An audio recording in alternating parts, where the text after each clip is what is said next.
It is, hi everyone, my name is Paul Tagliaferri and I'm the chair of the Northborough Zoning Board of Appeals. It is May 26th and past the hour of 7 p.m. This meeting is being conducted in a hybrid format and is being recorded. Before we begin, none of the members today are participating remotely, but Brad Blanchett is not at this meeting. He will be abiding by the Mullen Law and will be watching this proceeding after our meeting today.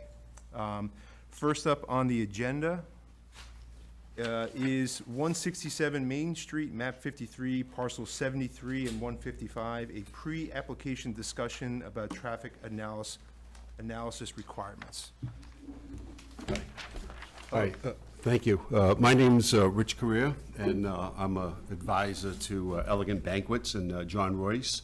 And we had Simon Curtis, who's the CFO, prepare what the typical crowds are like at some of their facilities. In particular, the White Cliffs compares very closely with Le Chateau out in New York. In the analyzation of the White Cliffs and the tearing down of all the buildings that's going to occur in the building of new, we'll end up with a net less square feet than there's currently there today. And instead of having, we initially thought we'd have 300 people coming to an event. They studied their 2025 numbers at Le Chateau. They had one event with more than 250 people. So John said, scratch it. Why should we build to 300 when we'll just set the limit at 250? And with that in mind, Simon Curtis, the CFO, did a study which we sent to Lori. But I said, yeah, I like baseball and I like averages. If on the worst day of the year, if 250 people came in 250 cars, you'd be talking about 1.79%, which is about the batting average of a couple of players on the Red Sox right now. So that would be the worst case. Last weekend, they had 4 events at the Le Chateau, Thursday, Friday, Saturday, Sunday. And what they found, they did a count. The first event, 100 people showed up. They had 30 cars and 2 buses. At the next event, 125 people showed up, 25 cars and 2 buses. The next event was 134 people, 42 cars, 1 bus. And the Sunday afternoon was 98 people, 24 cars and 1 bus. We have 8 hotels nearby that have shuttle services. What they found is that the people don't want to be driving after going to a wedding, so they stay at a hotel, they shuttle back and forth. About 40% of the guests spend a minimum of at least 1 night in a hotel. A lot of times you'll find them spending 2 nights there. So that's between 4,200 to, say, 7,000 hotel nights that will be added.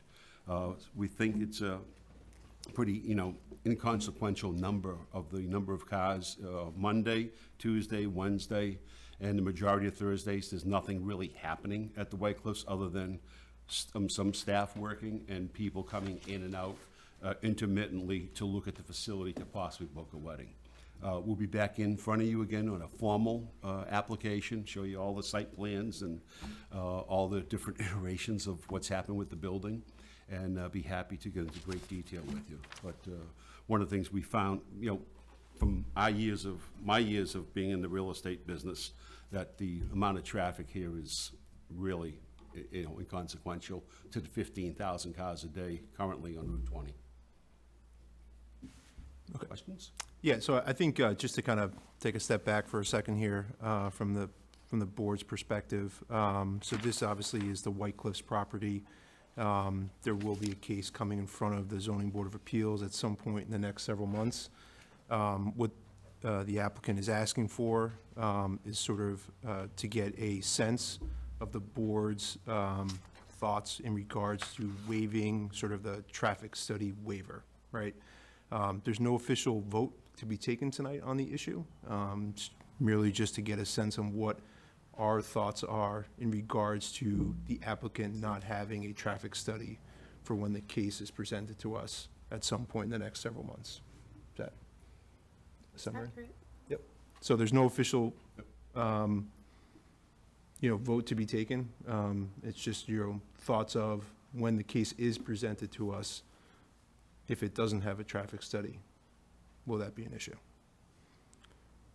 So, I guess I'll go first. So I guess what I would say is, and it's more,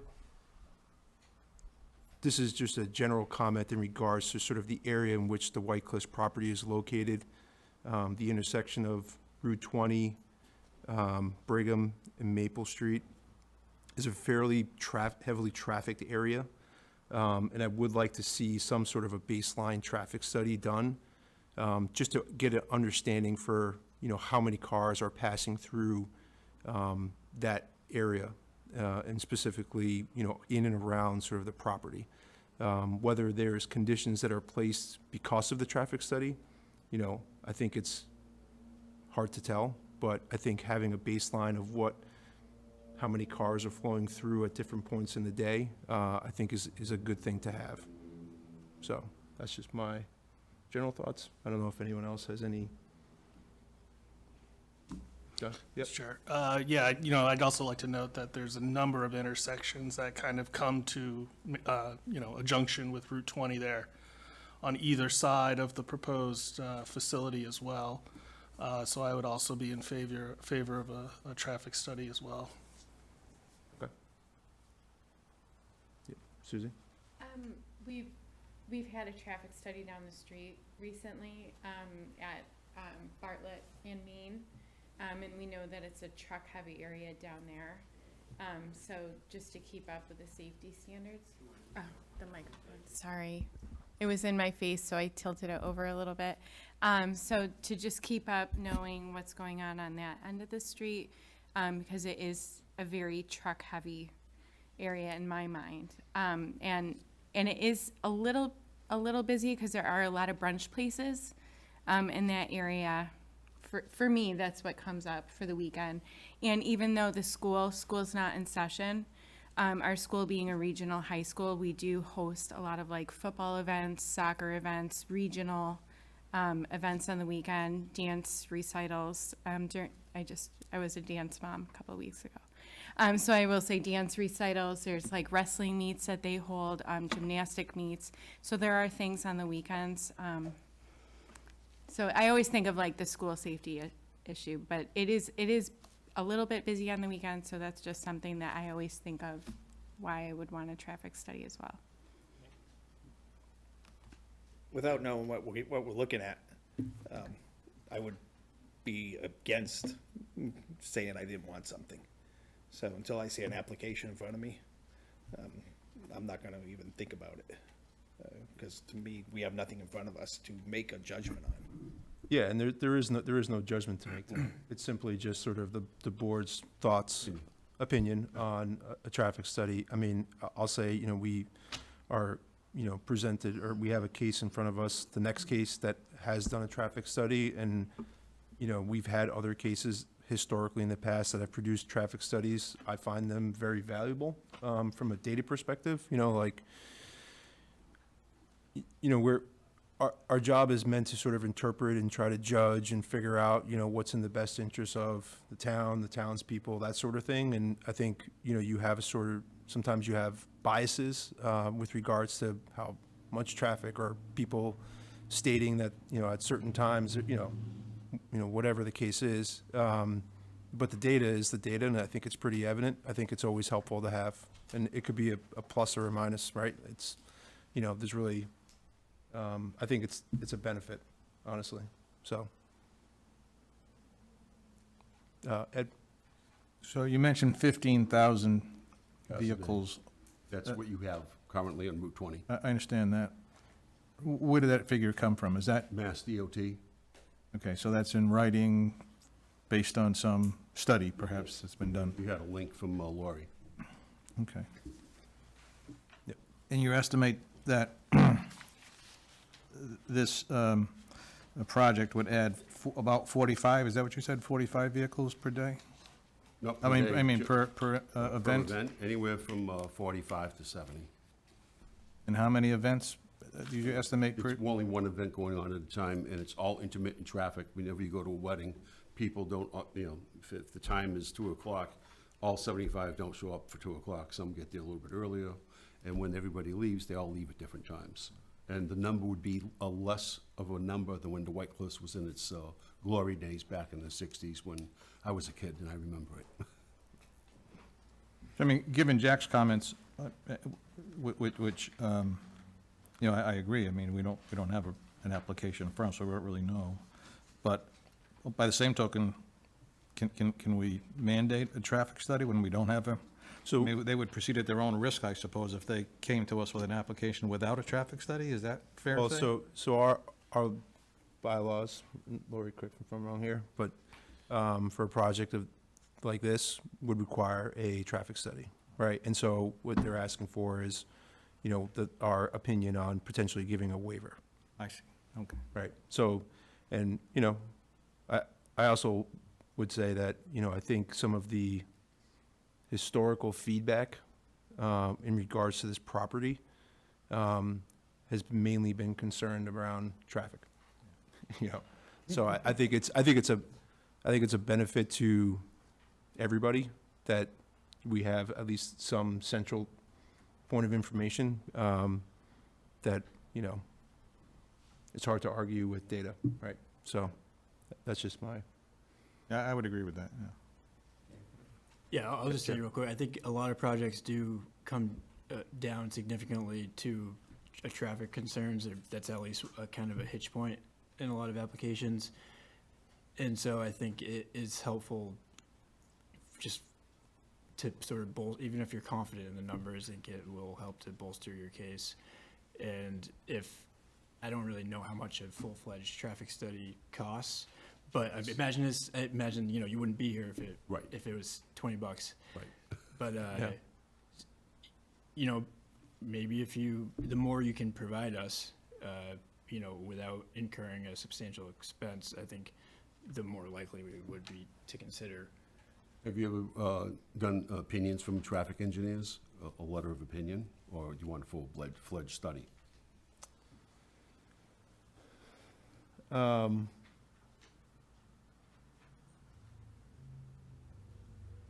don't know if I have a good answer for you at this time.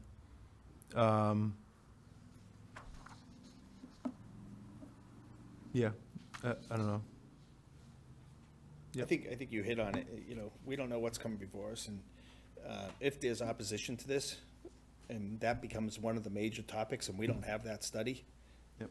we're gonna have to ask for continuance, and it could be months before you get back to us. And so, in your own best interest, Get one done. because no matter what you say or somebody says, if without seeing it in writing, there's nothing to back it. But if it's in writing, we can at least say to somebody, this is what it says. We're not saying it. He's not saying it. I mean, would a project like this involve a third party, like Tetra Tech, or no? Yeah, I would think so. I know the case right after this one, of course, they hired a traffic engineer. So they had originally given a small kind of pamphlet. I mean, it would be slightly more than a pamphlet. And I had concerns because particularly, we have a lot of congestion issues in the downtown. And I've been hearing over and over and over again about the Maple and the Route 20 intersection. So I know that that one is a primary concern. So the Brigham, the Maple, and the Route 20. So when you are looking at doing the traffic study, I would encourage you to reach out to the police chief and get the crash data for the area around your site, but particularly at that intersection. So the last 3 years of crash data, I think would be helpful. And of course, this traffic study that they just did is up on our website. So I can provide you with a link to that, and then you can see what they did. I haven't finished reviewing it yet, but yeah. I think it does, because especially if you have the abutters, remember the community meeting that we had, and there were concerns about traffic, so. We'll take Yeah, care of I think it honestly, it only helps bolster your case to what you had said earlier. So, is that helpful? Yes, thank you. Makes it much easier. All right, Okay, thank you. all right. We'll see you in a few months. Good evening. Thank you very much. Thanks. All right, so next up on the agenda is a continued public hearing to consider the petition submitted by LAK Northborough Realty LLC for a special permit for horizontal mixed-use development and restaurant, including alcoholic beverages, use pursuant to zoning bylaws, section 705030, table 1. Table of uses, part B, commercial and industrial district, special permit with site plan approval pursuant to zoning bylaws, section 703050A2. Special permit for multifamily development within groundwater protection overlay district area 2 pursuant to zoning bylaws, section 707010D3B2. Dimensional variance for minimum lot size within groundwater protection overlay district area 2 pursuant to zoning bylaws, section 707010D3B2, and use variance to allow restaurant use within groundwater protection overlay district area 2 pursuant to zoning bylaws, section 7030B2, to allow construction of three mixed-use buildings totaling 18,189 square feet on the property located at 1 Church Street, map 63, parcels 61, 63, 64, in the downtown business district, groundwater protection overlay district areas 2 and 3. All right, I think I'm done talking. Okay, so I think last we met, there were some outstanding items. I guess if you guys want to just start with sort of what are all the updates from the last we spoke? Yeah, great. Thank you, Mr. Chairman. For the record, Attorney Barry Crimmins from Brooks and Dorenzis here on behalf of the applicant, LAK Northborough Realty LLC. I did see early, I believe, Millie Milton is on the call. The other members of our project team that are here tonight, my colleague Chris Yates behind me there, as well as our project engineers from Haley Ward. The three gentlemen that will probably all be addressing you tonight. When we were here in April, as members will recall, we had just received the technical review memo from Tetra Tech, but had not yet had a chance to review or comment on that. We have since submitted our response memo to Tetra Tech's memo. We also, as Ms. Connors alluded to with the last matter, we had submitted sort of a brief traffic analysis that we did get an updated, more robust traffic report. However, unfortunately, it was only submitted last week, and so I know from communication I had as recently as today with Ms. Connors, she has not had a chance to complete her review of the traffic report, which we certainly understand. However, our traffic consultant, Mr. Cram, you can see on the screen, with Fuss and O'Neill, is here this evening. So he would like to, and would like to give him an opportunity, Mr. Chairman, to give an overview of that report and what their findings and recommendations were.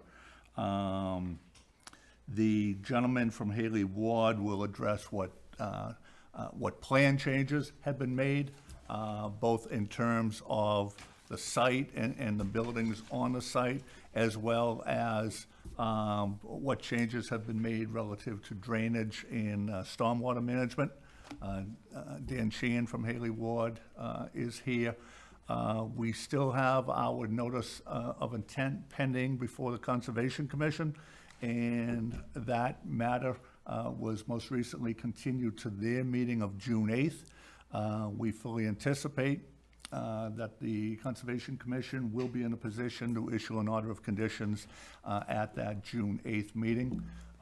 We also recognize that because of some of the timing involved with some of the reports that I mentioned, we We are certainly, as much as we would love to get an approval from this board tonight, we are not anticipating that is going to happen tonight, obviously.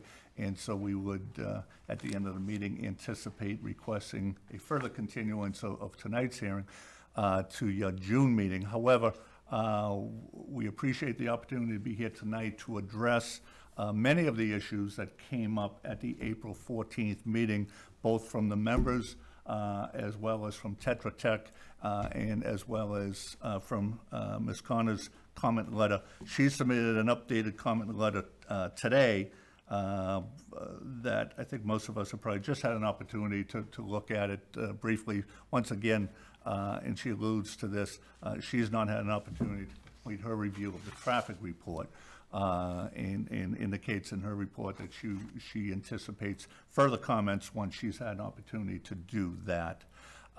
So with that, Mr. Chairman, I think the appropriate thing to do at this point, if we may, because the traffic seems to be the big issue, that if we could allow Mr. Cram to address the board, and once again, he can review the results of their finding of the traffic report, as well as their conclusions and recommendations that are contained in his report. So if I may, call upon Mr. Cram to address the board. Mr. Cram? Sure thing.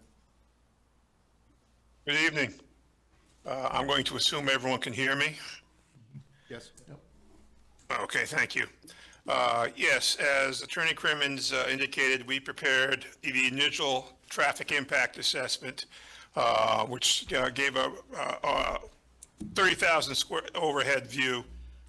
But now the traffic study gets more down into all the little nitty-gritty and nuts and bolts of the matter. And so we did a full traffic impact and access study. We looked at several intersections in the immediate area of the site, as well as our site driveways, that being Church Street and Whitney, the intersection of Church, West Main, and Pierce, West Main and Gale, and then, of course, our two site driveways. We followed Mass DOT's guidelines for the preparation of traffic impact assessments. We went out in April of this year and we got new traffic counts. We counted during the weekday morning and the weekday evening peak periods, 7 to 9, 4 to 6, 30. And we looked at seasonal variation based on available Mass DOT data.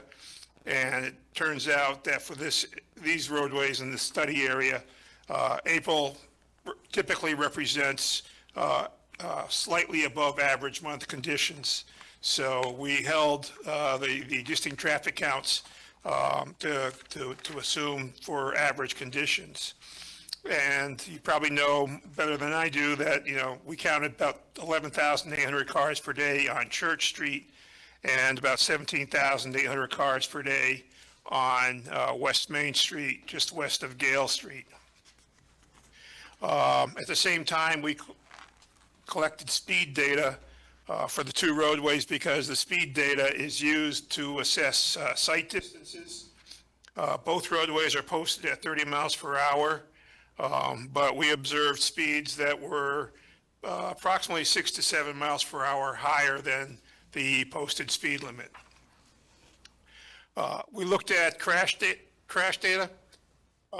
We went back 5 years, and 3 of those years, 2023 to 2025, we got local police crash reports, and the other years, 21 and 22, we got from Mass DOT. And over the 5-year period, most of the crashes, as everyone would expect, occurred at the intersection of Church with West Main and Pierce Street, where there were 23 crashes over the 5-year period for an average just less than 4.6. And you all may remember that a number of years ago, there was a road safety audit done for this intersection. And we have a copy of that report. and we looked at the crashes that were reported at that time for that 5-year interval before the road safety audit was done. And I don't remember the exact specific numbers, but the number of crashes have been reduced significantly as a result of the measures that were implemented based on the recommendations from that road safety audit. So that's a positive. Unfortunately, we also looked to see if there's any public transportation, and there is no public transportation services within the immediate vicinity of the site. Worcester Regional Transit Authority typically provides some service to the town of Northborough, but not in this area. We looked at future horizon year of 2033, typical 7-year planning horizon, even though the development will probably be constructed before that. And we looked at 2 factors to determine the future volumes, how much normal growth is on the roadway, and are there any specific projects in the area that we should include in our background projections. And based on discussions with the town planner and a review of the town's website for the reports and so forth, we found that a 1% compounded growth rate would be typical to use for this area, as well as there were 3 background projects identified, but they are not substantial traffic generators. So we looked at the traffic generation that would occur for the peak hours, and basically that volume would be accounted for in using the overall 1% compounded growth rate over the 7-year period. We then looked at what our project is going to generate for traffic. We have several uses on the site. We got multifamily housing, some mall retail, and a proposed restaurant. We use the data from the ITE trip generation manual, the latest edition being the 12th edition, to develop the trips. And during the morning peak hour, we're projecting 35 additional vehicle trips. That would be 19 cars coming in and 16 cars leaving the site. And during the weekday evening peak hour, 48 vehicle trips, which is equivalent to 27 vehicles entering and 21 vehicles exiting. Excuse me. There is another component to the traffic generation, but we didn't take any credit for it. There's what we know as pass-by trips. That's mostly associated with the commercial component. People traveling by the site and deciding, hey, I got to stop here on the way home and pick up, whatever it is, that the retail offers, and then they continue on their route. So, they're not a direct trip associated with the project, but they're passing by the site anyhow. But we took no credit for that. Typically, Mass DOT allows a maximum of 25% pass-by rate when you're on a state highway, which West Main Street is. So we then look at where the traffic is expected to come from and go to. We have 2 patterns we developed. One is for the commercial component and one is for the residential component. For the residential component, we used a gravity model based on Northampton people that live in Northampton and where they work today. And we used that to develop a gravity model for the trip assignment for the residential component. And for the commercial component, typically, volumes, in an area pretty much follow existing traffic flows through that area. So we used existing traffic volumes coming into and leaving the study area to develop the trip pattern for the commercial component. And then, so we have our site-generated trips, we have our trip distribution. It's a matter of simple math to simply multiply the numbers out and add them onto our no-build network, and we come up with our projected build traffic flow networks for 2033. All the traffic engineers use a software package called Synchro, which is based on the latest edition of the Highway Capacity Manual, which is issued by the Transportation Research Board out of Washington, D.C. And so we ran our capacity analyses for the existing study area intersections, as well as our proposed site driveways. And typically, when we do this, we summarize existing no-build and build conditions, and we look to see if there is a change in level of service from the no-build condition to the build condition. If there is that change in level of service, then it shows that you have a small impact at that location, and the rule of thumb is, for that, you have to, mitigate your impact. There is no change in level of service at the unsignalized locations, and at the signalized intersection of West Main and Church Street, again, there's no level of service change. And you've probably heard this many times. When I refer to level of service, traffic engineers, we grade the intersection on how well it operates, and we give it a level of service based on the delay that's anticipated in the future. And of course, A being good, F being bad. And the signalized intersection we have is modeled to operate a level service C. And that's based on the current signal timing plan that we obtained from Mass DOT for that intersection. So the last thing we look at for the site is the site driveways. Will they be safe? You've probably heard this term site distance again before. We look to make sure that there's adequate site distance for vehicles traveling either on Church Street or West Main Street to be able to see far enough in advance to see if a car is coming out of the driveway, to be able to safely stop in the event the car pulls out. So we did that, and we are greater than the AASHTO guidelines based on the higher speeds I referenced earlier, the 36 and 37 miles per hour for both Church Street and for West Main Street. So, but we did, in terms of a recommendation regarding the site distances, we recommended that along the site frontage on both West Main Street and on Church Street, that we do not have any tall shrubbery, anything more than 3 feet in height primarily, so because we don't want that to block the driver's line of sight. And I had talked to John Manuel about this as well, making sure that any proposed site signage does not fall within that line of sight that could impact the sight lines. And in terms of the access, the West Main Street driveway, we're proposing it to be a right turn out only driveway. Due to its location, it's on West Main Street, and it's right across from where you got a 3-lane section heading eastbound, approaching the Church Street signal, which the inside lane is the dedicated left turn lane for left turns onto Church Street. So, excuse me.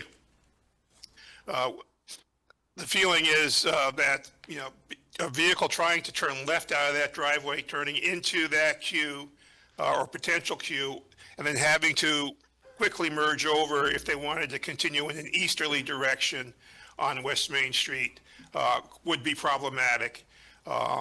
Because the overall traffic generation is not significant and the existing signal can handle the additional flows from the site, we felt that the right turn out only would be appropriate.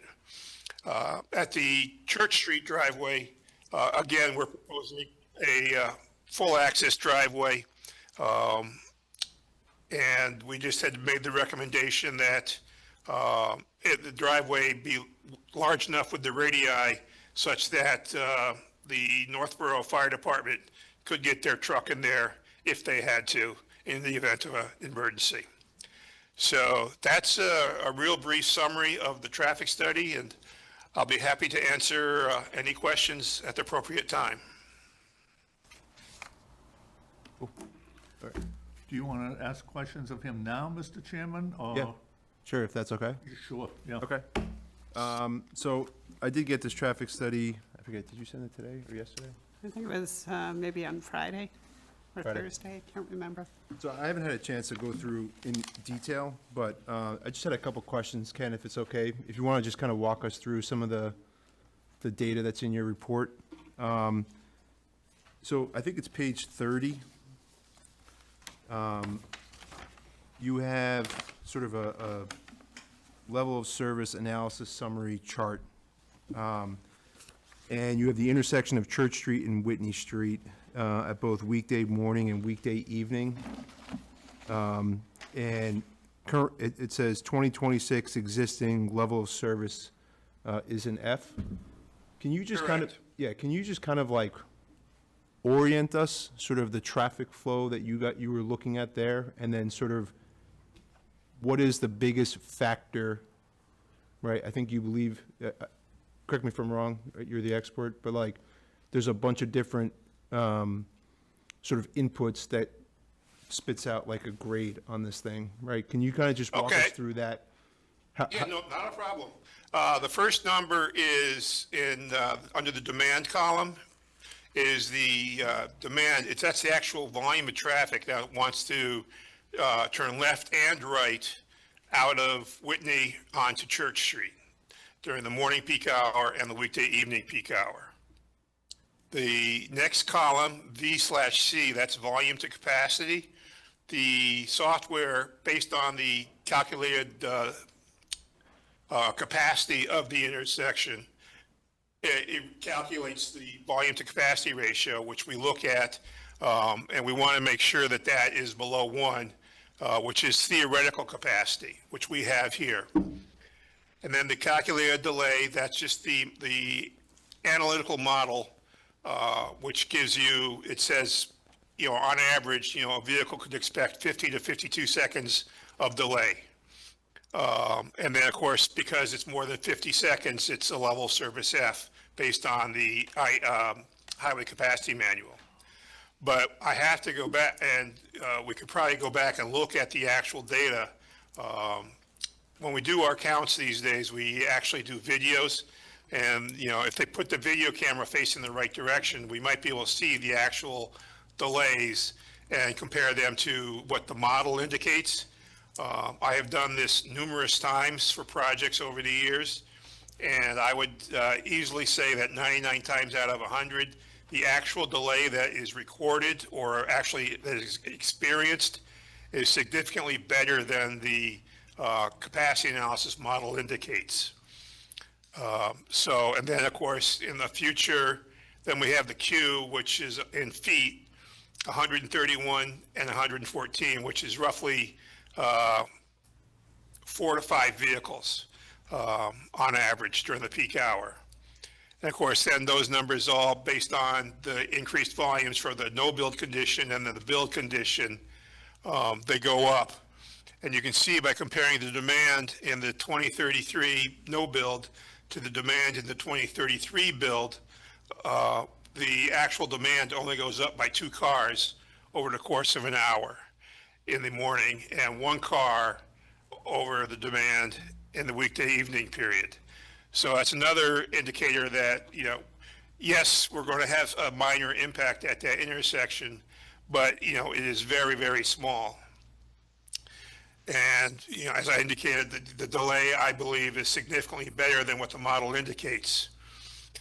Some people do a third test, and I'm probably one of the few people that still do that today because I've been doing this for a long time. And I'm not saying that this is the solution to the problem because it would have to meet a signal warrant, but we ran the analysis again one more time, assuming that we just simply dropped in a traffic signal with the optimal signal timing at that location. And if you do that, you get level service B operations or better. And so that is just an indicator to me as the traffic engineer that the overall level service F that the model gives us is not as bad as the model actually is. And then just to close out, as I said, I've been doing this a long time, over 40 years. And this is one of my little pet peeves with the Transportation Research Board. The capacity analysis methodology for doing the unsignalized intersection capacity analysis has not changed during that time period, believe it or not. I hope that answers your question. Yes, so the first line, or the first sort of row, is basically from the orientation of Whitney Street. People coming down Whitney Street and then trying to get out one way or the other, right? And so. Correct. Okay, thank you. You're So welcome. then, I guess row 2 and row 4, Church Street and site driveway, West Main Street and site driveway, right? These are, if, the reason why there's no data is because obviously there is no site. And then, I guess, Correct. can you kind of just walk through sort of the 2033 build data analysis? How do you get that data? Where does it come from? Like, what goes into coming up with a letter grade there? Well, first, we, as I indicated, step by step, we took our existing conditions, we projected them to the future 2033 no-build condition using the 1% growth rate. And then we added on top of that our site-generated traffic volumes. And what this is saying is that the Church Street and site driveway during the morning peak hour, out of the Church Street driveway, there would be 5 vehicles turning left or right. And in the evening, there would be 8 vehicles turning left or right. And so then that information goes into the capacity analysis model, and we get calculated VC, volume to capacity ratios, significantly less than 1, 0.05 and 0.10, with calculated delays of 24 to 27 seconds, give or take, which correspond to level service C or D operations, which are considered acceptable for urban type conditions. And then the Q is given in feet. So you can't have a 4-foot long car, obviously. So there would probably be, on average, 1 car queue during the peak hour. Okay. And so, and the demand of the, 5 and 8, are those like standard figures produced by the traffic safety? The figures are in the report. Right, but I guess, I mean, I think I know the answer, like, you're looking at what the use of the site is going to be, right? Correct. Like a, restaurant, apartment, and then it's coming up with sort of standard numbers to produce sort of what it expects the traffic to be. And then That is correct. you're overlaying that on top of, okay, cool, thank you very much. You're welcome. So, the next question I have, just from a high level, when I look at this report, right, I think the biggest thing, or my biggest takeaway, at least, from a, say, 30,000-foot view, is sort of the Church Street and Pierce Street intersection, right? In terms of the speed, the number of cars, the number of accidents over the last 5 years, right? At least to me, this seems like an issue, right? Or this seems like a problem area, right, for this sort of, where the site is located. Would you agree with that? Let me look at the table again so I get the numbers. And I guess just to kind of repeat what you had mentioned in your statement, right? In terms of motor vehicle crash data, right? Church Street and Whitney Street, over the last 5 years, there were 3 crashes. West Main Street and Gale Street, so sort of Route 20 and Gale Street, which is right next to sort of the town common, there were 4 crashes. Yep. And then, Correct. Church Street and then sort of that Pierce Street, Main Street intersection, there were 23 accidents, right? So Pierce Street's sort of like to the left of CVS, right? Yep.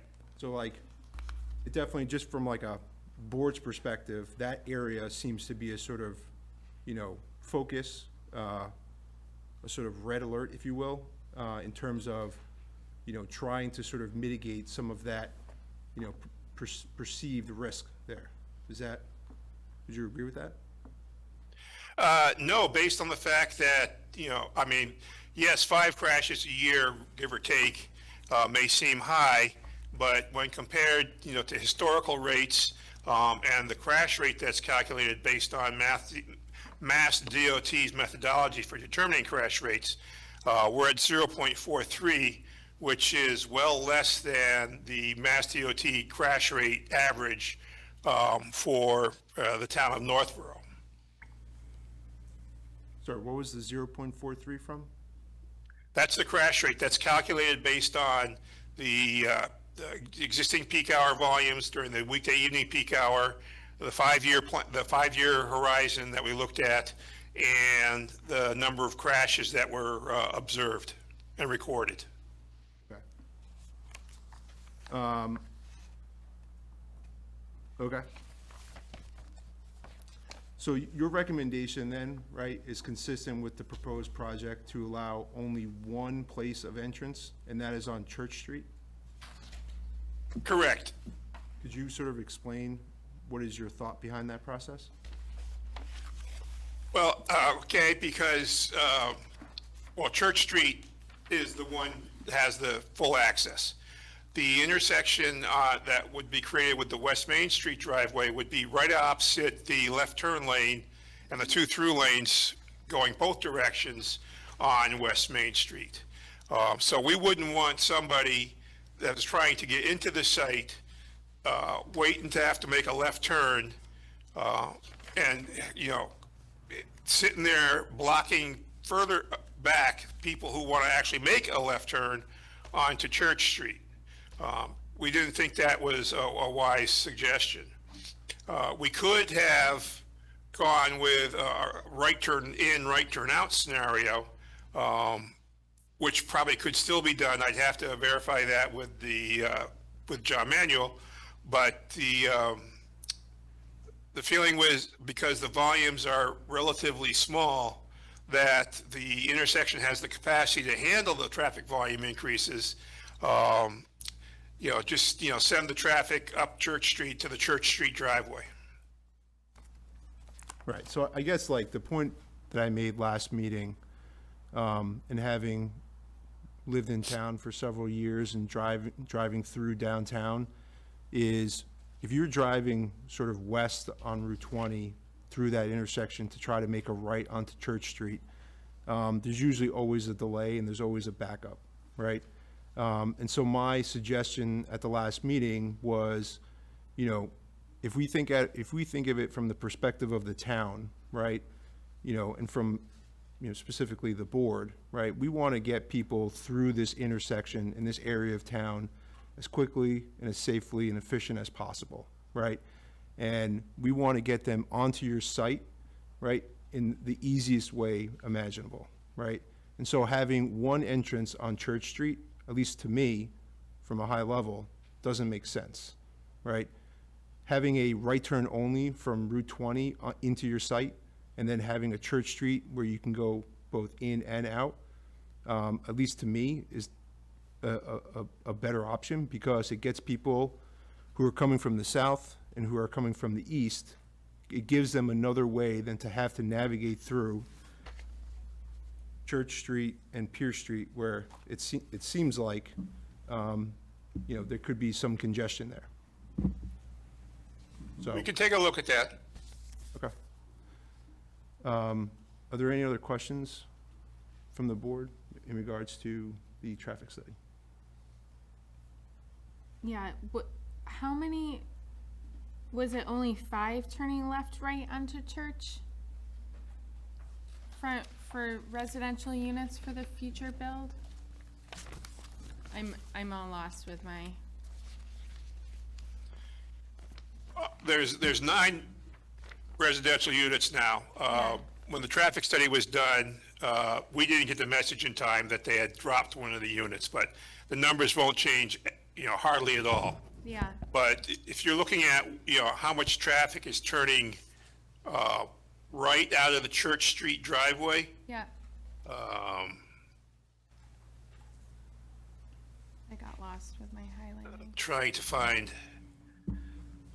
the right graphic to point you to the right place.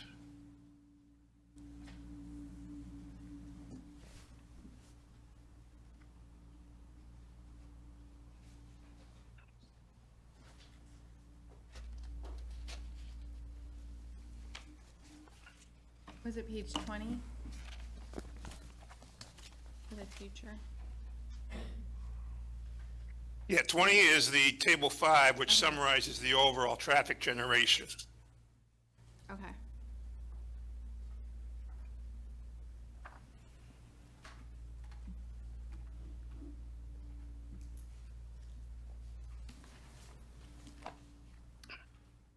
Susie, you good? Yeah, I'm good, thank you. Ed? Yeah? Yeah, thanks, Mr. Chairman.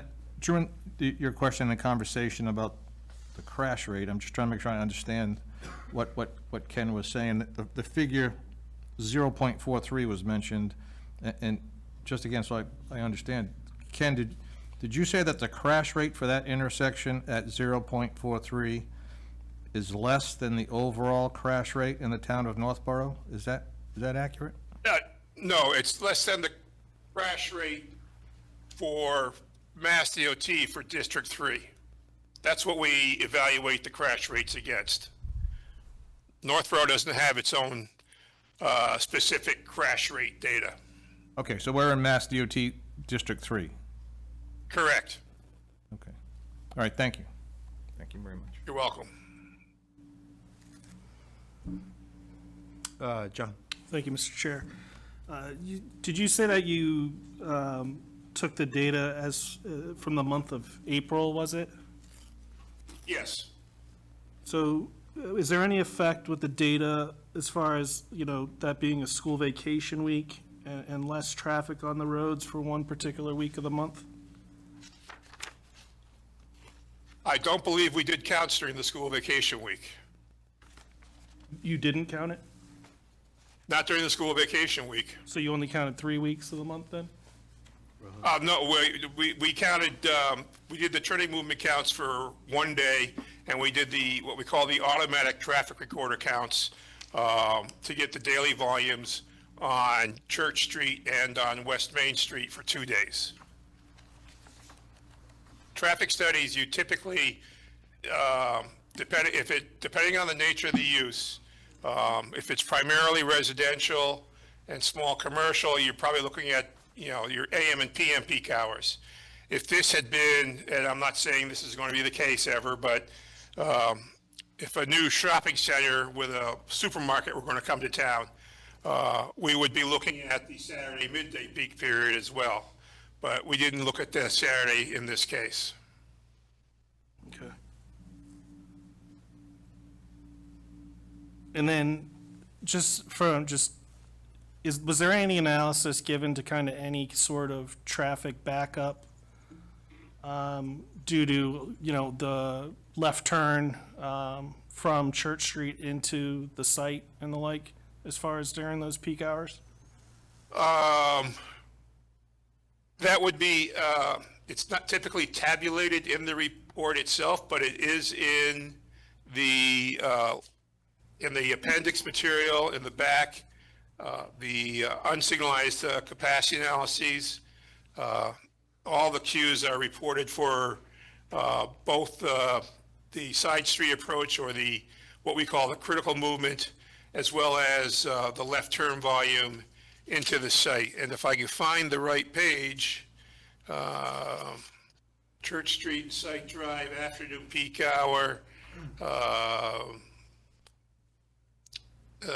again, the northbound queue is 8 feet. No, that's eastbound, I'm sorry. The northbound queue is projected to be 2 feet. So less than one vehicle. So it's not always going to be continuously be someone there waiting to make a left turn, because the volume is not that high and it's spread out during the peak hour. So there could be a red light at Church and 20, so traffic has come to a complete stop going towards 20. A car's turning left that wants to get into the center, and it's only going to be how long? Oh, okay, the queue from the signal. Yeah, or queue from that road, essentially, is Church. That's where I'm struggling, because you basically have stopped traffic going to 20, and I'm a car that can only go into the center by turning left. So I have to cut across basically, it's one lane of traffic, I think, at that particular point in time, going up to the stoplight, Or is it 2 at that point? I can't quite. Coming For out a of the car site. coming out of the site? No, going into the site on Church, from Church, going into the site, turning left. 2 lanes. It's 2 lanes think- there, Yep. so you have to cross, you'd have to cross 2 lanes to turn left? No, at that- that's, so at that point, you're only crossing one lane. At that point, Church Street is only one lane I'm per talking direction about in right front of the site driveway. Shows 2 lanes on Yeah, the, that's 2 lanes. Because you can turn right onto 20 there, or you can turn left onto Oh, 20. yeah, I'm sorry, you're right. It's one lane in the northbound direction, 2 lanes southbound. Correct. So is there any additional, kind of data for each lane you need to cross essentially? Does that have any incremental effect? I'd have to dig up the numbers out of the capacity analysis results to see what the queue is from the signal. And so that would be southbound, left, right. We're talking in the evening, the average queue would be 147 feet or roughly 6 vehicles. So if we go with 6 vehicles at 25 each from the stop bar, you get to the rear corner, or just beyond the rear corner of the mobile property. Okay, so then that theoretically will say that kind of creates the wait time to turn in left. It also talks about the backup to wait to just go straight down Church Street. You're saying it's the back end of the mobile station, so the part of the mobile station that actually abuts the subject site? Correct. I'm looking at a Google Earth image here, so I don't have the site plan overlaid on it, but generally that's the area we're talking about. And that's taking into account all the stoplights moving as far as left onto Church and right onto Church at that particular point in time? From the site driveway. Yeah, actually coming in from 20. So that's what you're saying, is that all that traffic that's backing up to the rear corner of the mobile station, that takes into account all the cars trying to turn left onto Church, as well as the cars turning right onto Church from 20 as well? Plus any kind of cars that are coming out of Pierce Street turning right? Correct. Okay. Those are the Pierce Street volumes are included in that through movement going up past the site towards Whitney and up to 290. And the peak hours again, you said at night were, and in the morning? We counted from 7 to 9 and from 4 to 6:30, and we found, based on the data we collected, 7:30 to 8:30 a.m. was the peak hour, and 4:45 to 5:45 was the evening peak hour, generally. Thank you, Mr. Chair. That's all I got. Are there any other questions from the board? I'll also say that Tetra Tech is our third party, still needs to sort of review a lot of this data, so, does anyone else have any other questions in regards to the traffic study? No? Okay. Well, thank you very much, Ken. I really appreciate you taking the time. You're welcome. And hopefully you can hang on in case any more questions come up. Are you available? I've got no place else to be. Okay, thank you. Sometimes other questions come up, and Yeah. I wouldn't want to have him leave.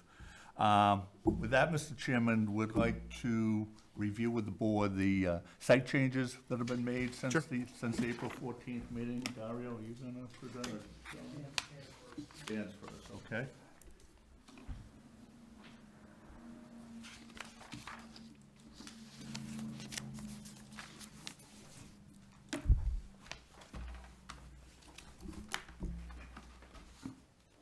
Great. Again, for the record, Dan Sheehan with Haley Ward here. If we could just have the presentator just scroll up to the site plans themselves for the civil side, so unfortunately not the colored versions.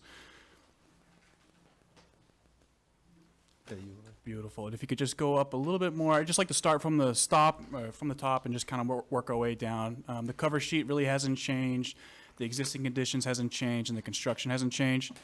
I say that, and then I really think on the cover sheet, the only thing that really has changed is the locus map itself is just colored, showing all the zoning district itself, as well as reducing that scale down to what was required by the bylaw.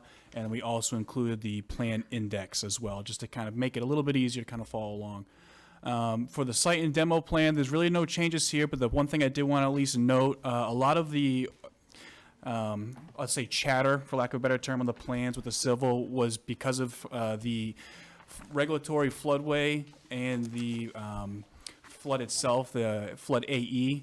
Those features are still shown on the demo sheet itself, and they're the only place you'll see it. So a lot of those extra stray lines do go away, making the plan a lot more easier to read. So if we could just go to the next slide here, and this is where you're going to see the majority of our changes. Is to the site layout sheet itself. There was a lot of questions about trying to make sure that we provide an additional signage, in particular for the crosswalk itself. So we do include all the necessary signage there, calling out all the specific MUTCD as well, designations, whether the stop signs, exit onlys, the tubular pedestrian crosswalks sections as well. Going into that a little bit more as well, from the site layout, we did provide the stop bars and pavement markings as well to kind of clearly delineate the intent of traffic moving throughout the site. I know some of the other questions, I think from Lori's recent one, was about the, I want to call it the interior landscape requirement, making sure there's that 10%. And if we can zoom a little bit in, I think it's easy to see on the screen. I'm just trying to think of everyone in the back as well. And maybe a little bit more on the left-hand side. Perfect. That actually works out great. So the interior landscaping, so we show some numbers here, the total parking area and the total required landscaping to meet that 10%. And the way we kind of went about this graphic, it is kind of hard, in my opinion, to try to decide where to put the limits of this interior parking area. From the regulations themselves, it seems like the intent behind the bylaw is for a couple of reasons. One is snow storage, and the other one that I think of is like that heating island effect, if you will. If you look into a sea of pavement, obviously you're going to have a lot of residual heat coming off of the pavement. So in this situation, because the layout is kind of condensed in, where I actually grabbed this let's call it the impervious surface and the landscape surface. The impervious surface is pretty much following all the access or parking stalls all the way down across, including a portion of the access driveway, that 24-foot section heading into the site. And then includes a little bit of that landscape just going directly to the next parking stall on the, I believe it would be the western side. It's planned south on the screen here. And then heads up all the way to the last parking stall into the building off of West Main Street, and then continues to the paved walkway itself on the other side. So for the exterior limit, if you will, I included all of the walkway kind of coming around up to that last parking stall. And that's where I come up with this 15% number. I'm just trying to make it crystal clear here. For the impervious calc, I know the permeable pavers, we considered all impervious as well. It seemed to be what I would consider a fair assessment.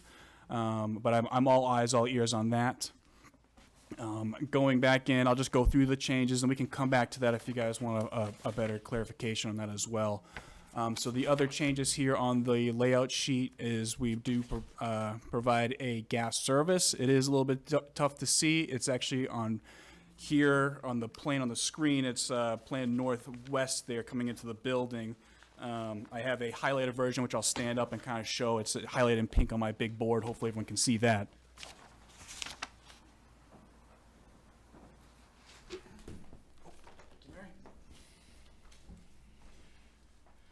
So highlighted in pink here, there's an existing gas line that comes off of the access easement itself, and we're just tying it onto the side here. This is the area that is proposed to have the kitchen or restaurant area. It seemed to be the most reasonable choice location. And just one time for the audience in the back, make it a little bit easier for them as well.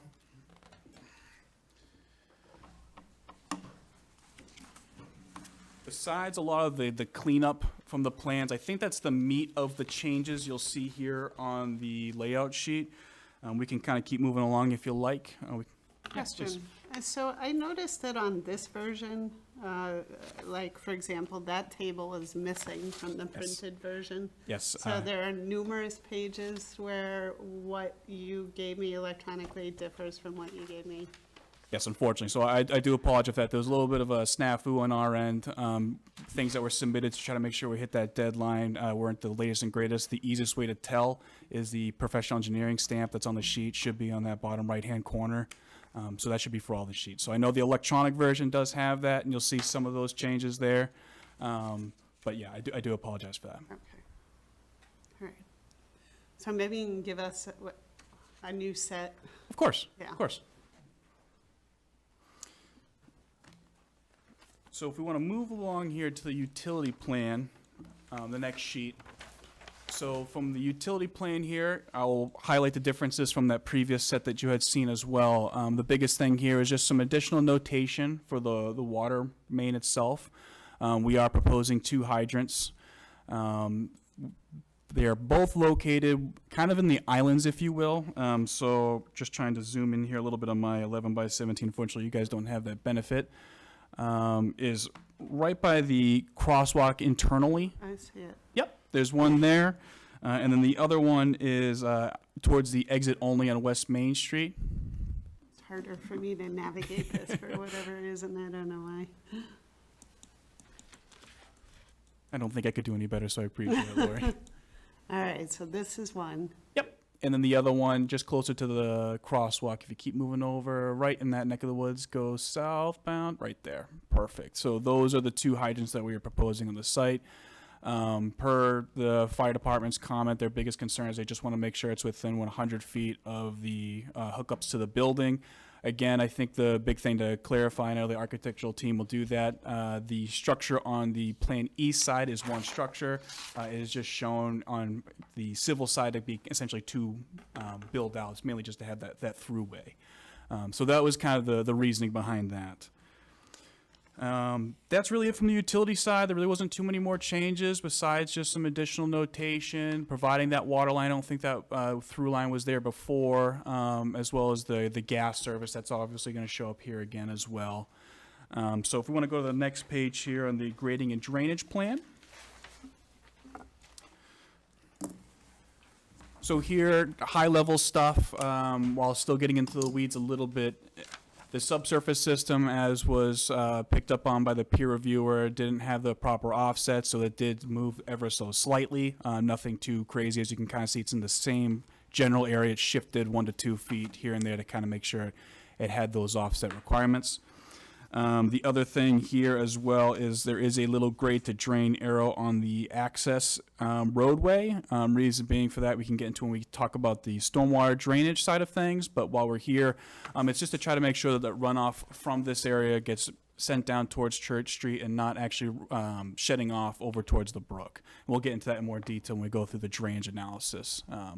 But keeping things very focused on the site plans, that's really all there is for this sheet itself. The other little things were just spot elevation callouts from, as Lori had mentioned as well, trying to make sure we can tell where flush curb was, where you had your full 6-inch reveal and all your transitions. And then from the sediment erosion control sheet, nothing has really changed here. The biggest thing I just wanted to at least clarify, as was brought up by Tetra Tech, the 2 stabilized construction entrances that are shown, they are still shown here. Reason being, just because of the location of the site itself, during construction, the intent is that if you do need both, you just don't drag sediment out of the site. Whether you need one or the other, I think is still open for question. If it makes sense to only have one way into the site and out, so be it. But I think from just more of a planning perspective, it always makes sense to show every possible entrance and exit to the site to have a stabilized construction entrance. So that way, whichever one they do choose, they know how big it needs to be. And that's really it, to be honest. We can go through the construction details if you like. Be more than happy to do that. So nothing had really changed from the sediment erosion control sheet, which is what you're seeing here from the construction details. Similarly for the first construction detail sheet, nothing has changed here. Everything is the same as well. Where you have a change would be on sheet 11, which we believe is the second detail sheet. That one may have jumped on you a little bit there, Lori. Perfect. Seems to not like you. There's one in between the two of those. Good grief. Oh, man. Perfect, right there. So here, it's a little difficult, especially when you start working with all these different viewings. So just to kind of paint the picture, so there's that concrete sidewalk that's kind of in between all those extra blocks. It'd be a little bit planned north of that. Biggest thing here is we're showing that this sidewalk is supposed to pitch. Nothing should stay flat to make sure things get off of the sidewalk towards the roadway, wherever they are proposed. We also show a permeable paver choice itself. This one here was chosen. It's just a permeable sidewalk, non-vehicular, allows for drainage throughout the system itself. Try to get the water off of it. And that's really it for this page itself. We just added, just for clarity, we add that concrete sidewalk as well as the curb from the Mass DOT. We originally showed just the Mass DOT version, but the request was to make sure we called out what type of gravel and construction materials we use for the rest of the sidewalk. So instead of modifying what standard from DOT, we just decided to throw in an extra one.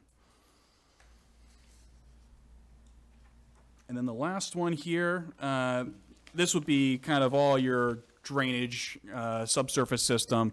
This sheet was actually created to generate one standalone sheet for all the appurtenances. I believe it was originally kind of chopped up in the first submittal where we showed just mainly the cross section for the drainage structures themselves. This is what the manufacturer does provide, and it does make things a little bit more one-stop shop, find everything you need. For example, the inspection reports that were requested by the peer reviewer as well. And then we have one more final sheet, which we can get to. And this is a swept path analysis as requested. So from the fire department, they suggested that we utilize the city bus turning template. Here we kind of show that turning maneuver throughout the site itself. So the fire apparatus would be coming off of Church Street, being able to swing in, meet those curb radii as well as brought up by the traffic engineer, and still be able to make its way throughout the site and exit onto West Main Street. That's kind of the intent behind that. We do like to provide that little extra detail too of what the city bus looks like to, for, I guess, understanding's sake, really painting the picture rather than just seeing the lines on the page. And that is really all I have from a civil's perspective. I'd be more than happy to answer any of those plan changes, or if the chair would like, I can have John come up and address any of the architecturals from that site plan, the colored one. I don't have any questions. Lori, do you have any? No, I only had a couple of outstanding issues. Some of them, it looks like you addressed on the electronic version. I knew that a couple of sheets had changed, but I didn't realize there were more sheets that had changed, so chances are you don't need any additional plan changes. Let's see. There was I think one thing that I wanted the ZBA to comment on. Let me see. And if my memory serves, Lori, feel free to correct me. I think it's about the snow storage, because we had one note on there that was added about if Oh, inadequate yes. snow storage was there. Yep, you're right. So my suggestion was to say that once it reaches a maximum height of 8 feet, truck off-site. So their suggestion was to include a condition that says if the snow storage indicated on this plan is inadequate to handle the snow generated by storm events, excess snow shall be properly disposed of off-site. Now, my response to that comment is, as determined by who? And, what could be deemed as adequate to the property owner may not be adequate to some of the residents who live in the development or, the town, public safety. So that is my concern with squishy language like that. So I'd rather have a specific measurement.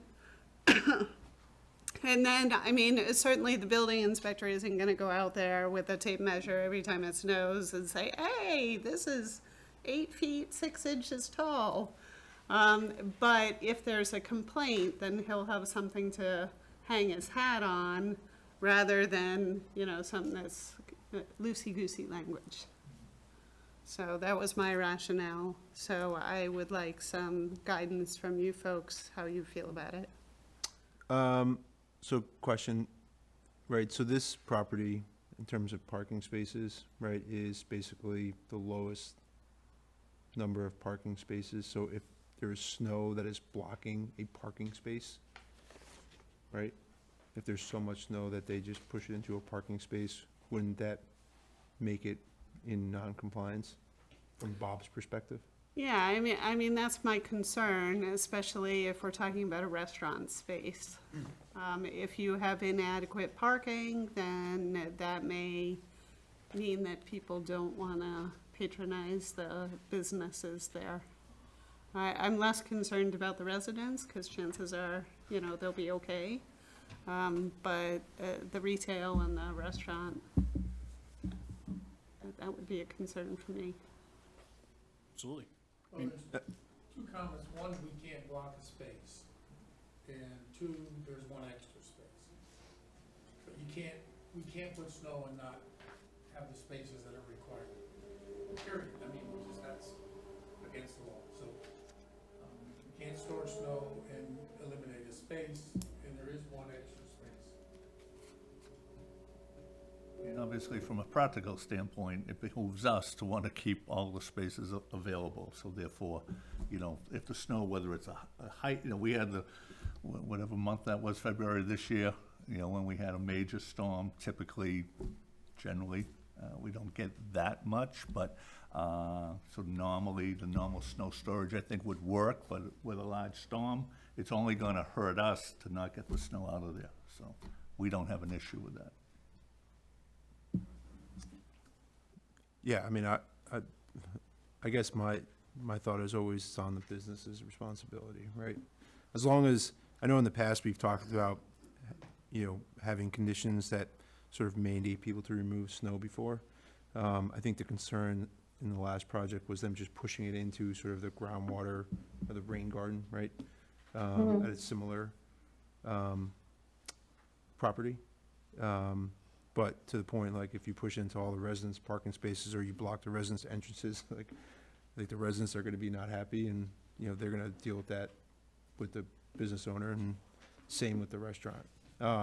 Maybe I'm not fully grasping all of the different things, but, I think generally speaking, I would think that stuff sort of sorts itself out, right? If you are a business, and the person you are leasing a business from doesn't do a good job of cleaning the snow, your issue is with the business, right?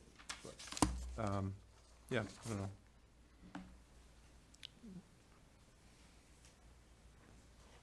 So, yeah, John. But it's also the interest of the town to have the businesses open for commerce and revenue coming back to the town as well. Sure, yeah. So it's, I think it's in everyone's best interest that if there is a snow issue, that it gets removed. I think it's more of just like, what sort of onus are we putting on the business owner, right? To sort of, right. I mean, I think Millie has her hand raised, so, I don't know if she's the applicant, so we can have her talk, if that's okay? Yep. Millie? Millie, you have your hand raised, if you want to just unmute. I do, and I think these are all really good points. So I guess my question would be, what does off-site snow storage look like? And where would that be if we had to deem another piece of property that would be an appropriate one? Do you need to see an arrangement for off-site snow storage? And what are the guidelines for something like that?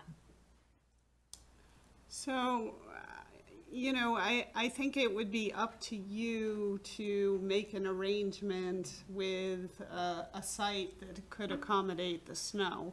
So, I don't think we need to see what that is, where that is.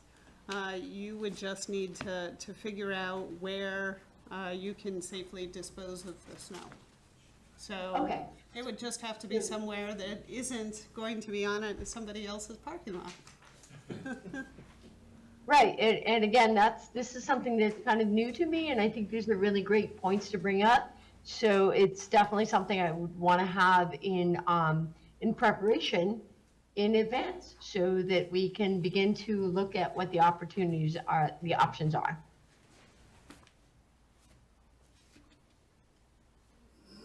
Sounds good.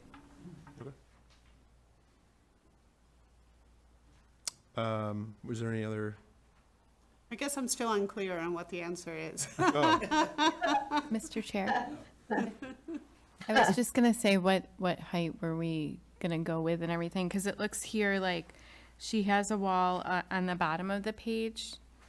That's a wall, right, to prevent from going in. And then on the top of the property, is that also a wall between the brick walkway and the other property? Yep. So she doesn't really have an issue of it going into like the groundwater, like the previous property that we worried about. And she's got all the landscaping that we heard that would kind of soak up a lot. So she has the areas. So I don't know like what the height would be, because the landscaping, like it's gonna go on top. So some areas, and this is just to like walk us through about like doing the 8 feet. So some areas she's got the landscaping that might be, I'm not good with hedges, as we all know. I don't like hedges. If she's dumping the snow on the hedges, you know, like on top, then she's already losing like that 4 feet on that side. So if we say 8 feet, like on one side, she's already losing 4 feet. So do we want to say, like, not blocking, use language that says not blocking any parking spaces? And, you know, my other concern, because it's such a tight site, so my other concern was the walkways. So you've got, you know, you've got parking, then you have landscaped areas, and then you have walkways, and then you're pretty much, that's your site. So I was just concerned that when the snow piles get so large, then the snow starts falling over, it's just blowing over into other areas. So, you know, are you blocking walkways at that point? So, and you still want to keep those clear. Yeah, I mean, I guess I would be in favor of having something that says you need to make sure your walkways are clear, right? Putting an actual measurement of feet on a snow pile, I think is, I mean, because there is snow storage areas on site, right? So there are places. Correct. There are landscaped areas. Yeah, Yes. landscaped areas where snow can go. Yep. Right, it's more of how are we sort of, not necessarily policing, but how are we sort of monitoring to make sure that the site is still safe even during snow events or post-snow events. I think in terms of sorry. I'm sorry. I had the same thought, that as opposed to a height, if you're looking for language to put into the decision, I don't think we would have an issue with language that said, snow shall not be allowed to accumulate in such a manner that it blocks parking spaces or walkways. I would. Because some of the walkways are purely aesthetic and park, other ones are access. Well, if they're Well, aesthetic, right. There's a big difference, because we're trying to make cool park stuff, but in the middle of February, no one's gonna be out there walking through any park. But the access walks from Church or West Main, absolutely. The parking spaces, absolutely. I think that Access to was- the yeah. trash, absolutely. But the cool stuff that we're putting in there so people can enjoy, no one's gonna be sitting on the bench in the middle of February if there's snow everywhere. So, you know, there's a big difference between the fun aesthetics ones and the ones that we actually want for access to the building, you know, all around the buildings. I think we can come up with something, I think we all are Yeah, we're somewhat, all on the same page, Yep. and I think just make it safe and functional, and we can't lose a single space, without a doubt. And if I may, Chairman, another good wording for that could be accessible route. That's kind of more direct, kind of what we're all talking about as well. Okay. And We but can always, ultimately, the area that's going towards the brook will not necessarily be utilizable in February or January because they're not going to be outdoor dining areas. I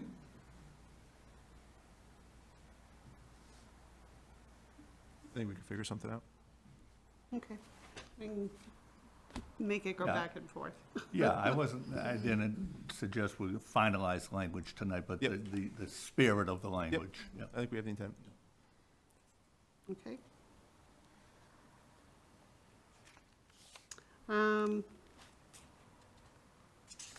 Let's see.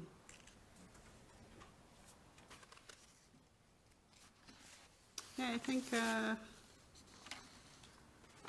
oh, so you went down in the number of units. So I know Millie had expressed in the past a desire to do, I believe, at least one affordable unit. Is that still on the table, even though now we have fewer units? That is correct. Okay. And are we talking about one, or are we talking about more than one? I believe it's one at this time because I think we're limited somewhat in parking. Okay, thank you. But that is, you have my word on that. Okay, great, and that's all I had. Okay. So you mentioned the crosswalk. Yep. So is that, you guys are gonna have a crosswalk there? So my understanding is we were going to be designing it out, which is what we have provided here before you guys, and then it would be up to the town to construct it, Okay. if they chose to do so. So I guess what I would say from the ZBA's perspective, and I'll just give my opinion, and then we can ask. I do think a crosswalk is very needed in this area, especially at the area across Church Street where you have it. Of course, the Northborough Zoning Board of Appeals does not control any of the purse strings of the town, nor do we want to. But I do think it is going to be a condition that a crosswalk is constructed. Who takes responsibility of that is not under the purview of the ZBA. Meaning if, we can't say who's gonna pay for it, right? So, yeah, I don't know, that's just kind of what my thought is there. Does anyone have any? Okay, cool. I think we all agree with you.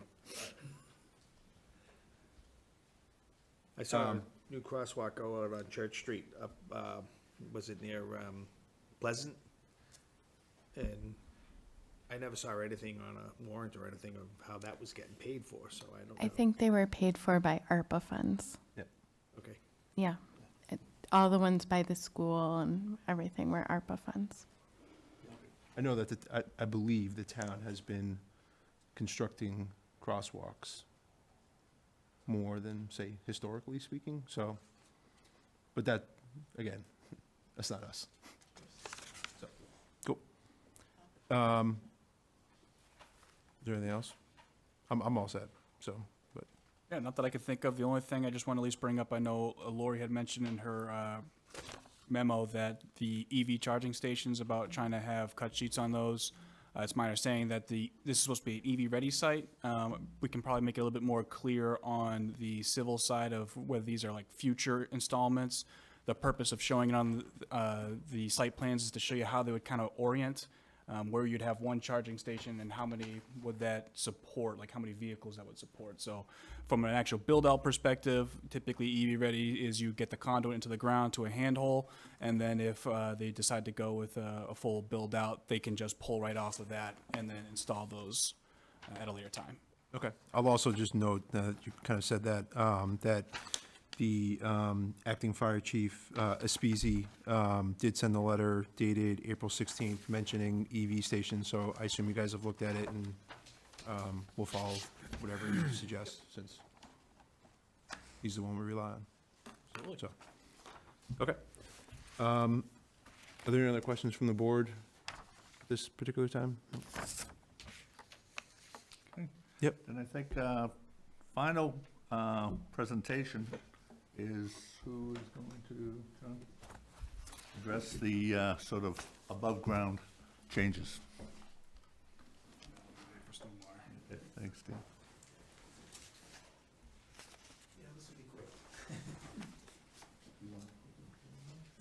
No, because we can, Yeah, if you want to there we go. start with the previous page. Not this John one? Manuel Rose from Haley Ward, one before this. I just don't want to skip. We were asked to extend the limit of lighting on the photometrics plan, and we also added photometrics to the sign, Oh, yes. as it stands now, so we can That go. was another comment of mine. Yep. So you're gonna have to shield the lights. Right. So that you don't I have saw that, yeah, spill. we're bleeding over just a tiny bit, but Yeah. we'll get that right. So we can go to the architectural site plan.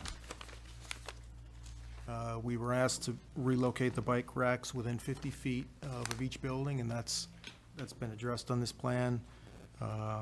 Also, fire hydrants are coordinated on this new plan. Mostly coordination issues with a lot of the civil information. Decorative screening designations have been added, so there's A, B, C, D, E. All those are called out on this plan. The gates, the double gate was added to the dumpster.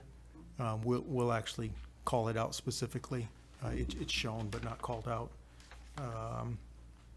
We did add a little garbage dumpster elevation, just if you scroll down, you'll see it there. It's just sort of a typical sample of a gate and, you know, No, I didn't see that. We're making, the same That's- material. yeah, the that's intent not is that on it's my stone. version. Oh, really? Okay, Yeah. okay. So I I'll think that I'll might be reprint another one where everything. there are many pages. That are makes different. sense. Okay, that makes sense. It's on this one. Yeah, it's not on mine. Obstruct, Whoops. yeah, that's not Later. the architectural site plan, but it's fine. We're Should be on that one. we're gonna We're reprint all an okay entire with set this for you, one yep. already. I think one of the Tetra Tech comments was remove obstructions and at the bumper overhang, so we did that. And we will do that. We did that, and we will do that wherever it's not addressed. The green area along the access easement, that was extended. We talked to DPW, and they asked for a 16-foot curb cut to that access easement, so that little island, there's just more green in that island to the left of the easement curb cut. So what was it currently? It was sort of just the width of 24 feet-ish. It was, yeah, so we just sort of So extended that. you decreased it by 8 feet in width? The curb cut, right, I mean, right now, it's just, the road just sort of transitions into the site, so there's nothing there now, actually. We're adding an actual curb and opening. Sightline obstructions, like the traffic engineer mentioned, we will, we have updated on our plan, just that our sight lines, that we don't have planting or obstructions within 10 feet from the road, or at least they will be, ground cover or below 36 inches. That's it for this page. I think the only other, if you want to just keep, next page. Next page. One more. Next one.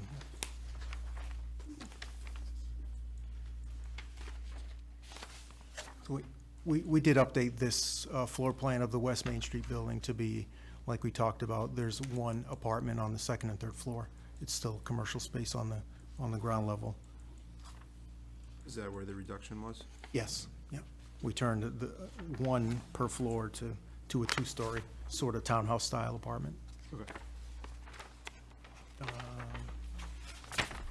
Next page, I think the only, landscape.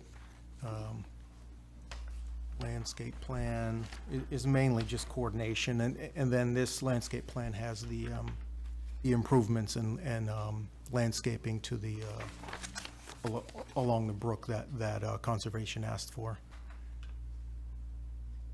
And the last two sheets are just added reference information. You know, this was a graphic that we created over a year ago, we are considering off-site parking, you know, and this was a graphic that we did for Millie, that shows that just conservatively, we can pretty easily find another 75 parking spaces. And that covers the changes. Okay. Are there any questions from the board? So just, I guess, quick on the parking spaces, like, have you already reached out to the business owners to start those discussions, or? No, You're just we saying- had, right, this was sort of projected, just Right. to look at it. You're open at night, they're open during the day. Exactly, that's Opportunities. exactly where we, how we came up with this, Got it. basically, business hours.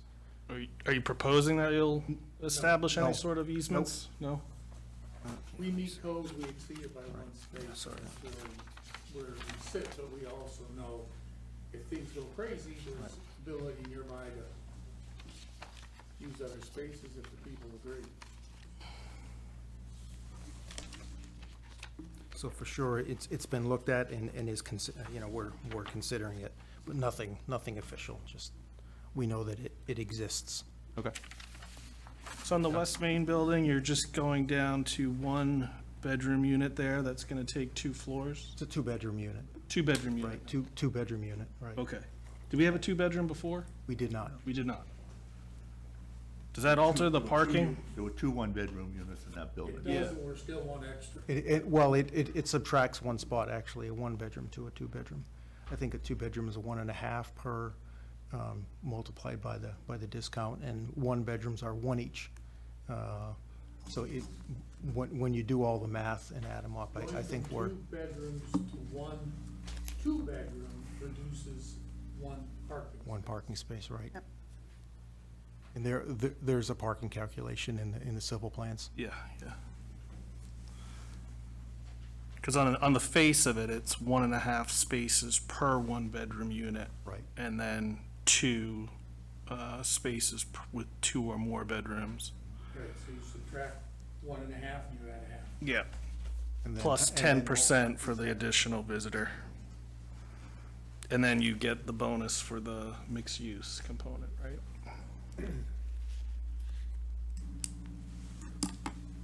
Just got a question to the chair. Check. At the end of this, we're gonna vote on the plans as a whole, correct? There's a lot of votes, yes. What? There's a lot of votes, yes. Okay, Site plan so I review. just got a question, like, I thought I had seen something on one of the plans about PVC, infrastructure under the ground, and then I see pipe under the ground. So if we're, let's say it says PVC and it should be cast, who's going back to check something like that? Or how is that getting picked up? Cause I saw PVC multiple places, I'm not seeing it right now, and I don't remember where I looked at it, and now I see pipe. So I don't know if That's a Dan question. pipe becomes PVC when this is pipe, but PVC is in place of I'm just got a question how that gets picked up. Yeah, Tetra Tech should capture issues like that. But certainly, you know, if that's something that you noticed, then it's helpful to voice it here. So these are great questions, and now we're into the drainage and stormwater and all the nitty-gritty. So, as mentioned, the PVC piping that is shown on the plans here, I believe you probably would have found that on sheet 7, the grading and drainage plan. And that PVC pipe itself is just purely for roof runoff, as mentioned by Tetra Tech as well, to prevent any commingling between clean runoff and then getting into the ground, if you will, where you can pick up more, sediment, dirtiness. It's more directly piped into the system. So there are differences. You're 100% right. So the PVC that is called out here for is specifically just for the roof runoff itself, and then you'd have more of your denser stuff like your ADS, your HDPE pipe for your catch basins, water quality units, things that be more directly tied into it. Okay. I hope that answers your question. So it's just gonna be picked up by Tetra Tech in a sense, to make sure that it meets our building bylaws. Oh, it all meets code, that, will assure you. The construction plans, of course, will have Yeah. a lot more detail than what is contained on here. I just didn't wanna know that we're During the construction, approving something that all of a sudden shouldn't have been approved, and then Bob says, well, you guys approved it. Yeah, that's the benefit of having the engineering review. And their letters are very detailed. I don't know As if we've you've seen. noticed. So, Thank you. Bob Frederico will do a lot of that when it comes to construction, because that's kind of construction details more than it is planning board details, and he knows that inside and out. We also have a plumbing inspector here that would know that as well. That's more in the building permit than planning and zoning, not that you can't ask questions, but if you're asking who does it within the town, it's typically the town engineers that look at materials and capacities, not you guys. and also, the DPW pays careful attention to the water services and the sewer services. So we're relying on them to catch that stuff. Thank you. are there any other questions from the board at this particular time? This is are you guys? We're good. Okay, so this is a public hearing. If there are any members in the public or online, if you are on Zoom, if you can please raise your hand, or if you are here in public and would like to make any public comments, if you want to make a comment, you can please come up and just state your name and your address. Yeah, Thank you. you're welcome. Nina Wall, I live at 81 Church Street, have for 38 years, and I am a person who avoids the center of town at all cost. I'd like to address the traffic study piece, if I may, please. Sure. My concern is currently, if you're turning from Pierce Street, sorry, I'm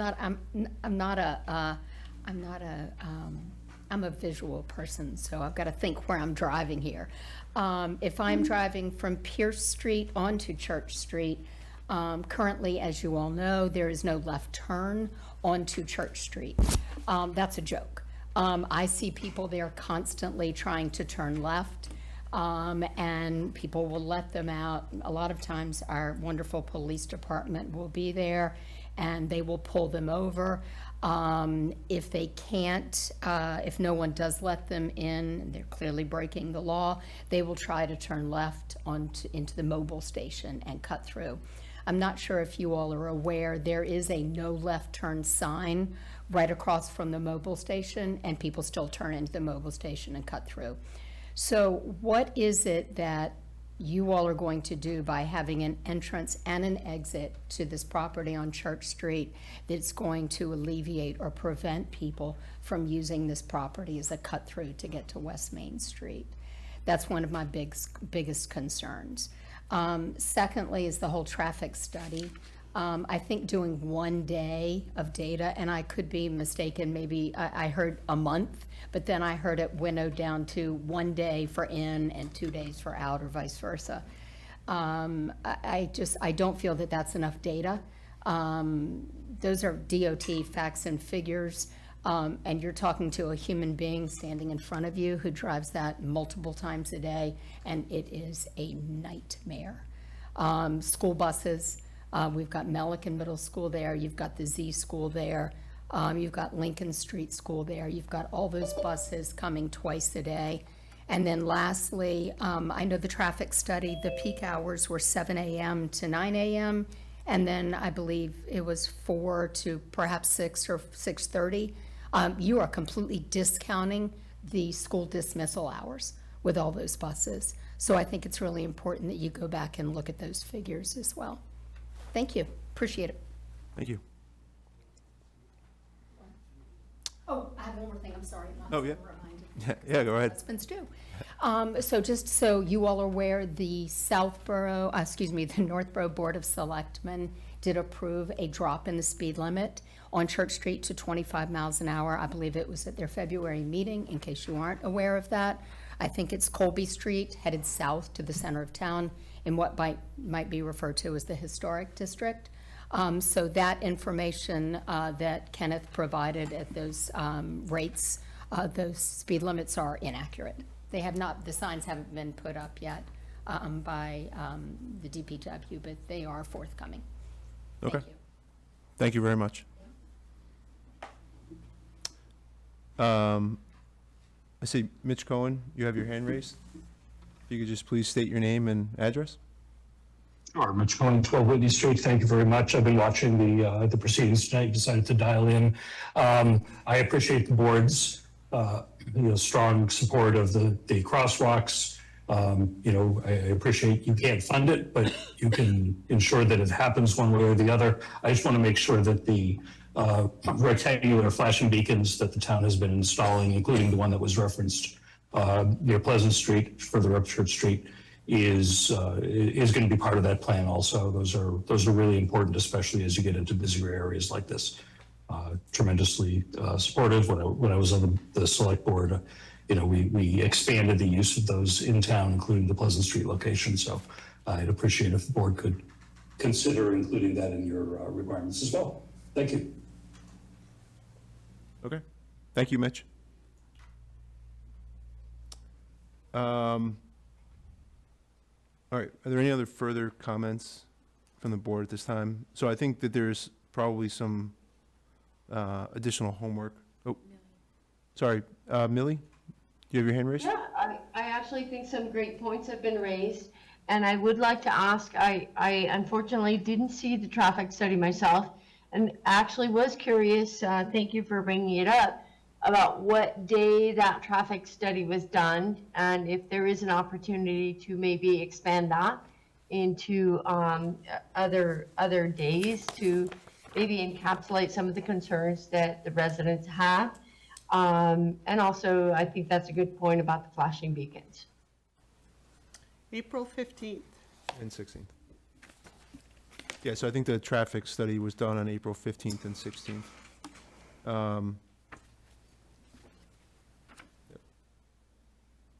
Okay, so I think just in terms of going forward, so the board is still waiting for Tetra Tech, which is our third-party engineer, to sort of review and provide comments.